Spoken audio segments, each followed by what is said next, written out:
I'm a former Royal Marine Commando. I lost my leg in Afghanistan in an explosion. Since I lost my leg, I decided to push myself by climbing mountains, by literally just throwing myself into everything I could and showing people that anything is possible.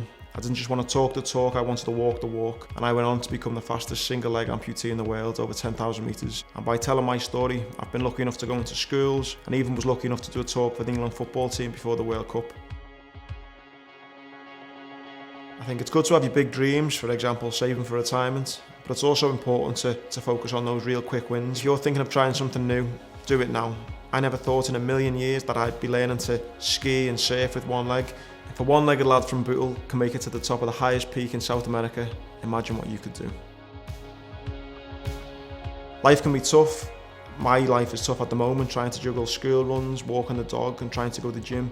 So my goals can sometimes fall down on the priority list.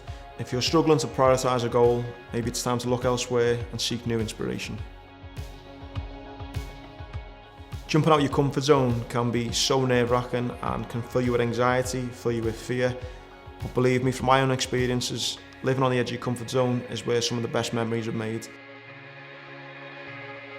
Before the Invictus Games, success in my eyes was winning gold, and thankfully I won gold.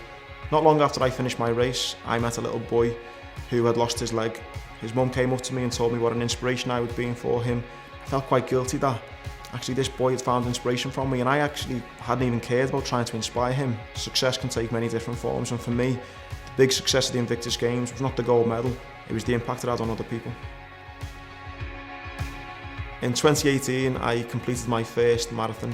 It was my first and last marathon. It was a goal I set myself, but without doubt I will not be doing another one anytime soon.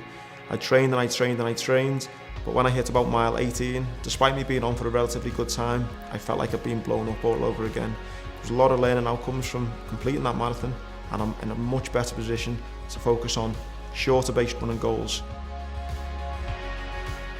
I'll be completely honest, I'm not fantastic at setting myself financial goals and sticking to them. I was saving, I had a plan, and then suddenly my friend rings me up and says, would you like to go to Disneyland with your daughter Alba and my little girl? And straight away the answer was, of course I would.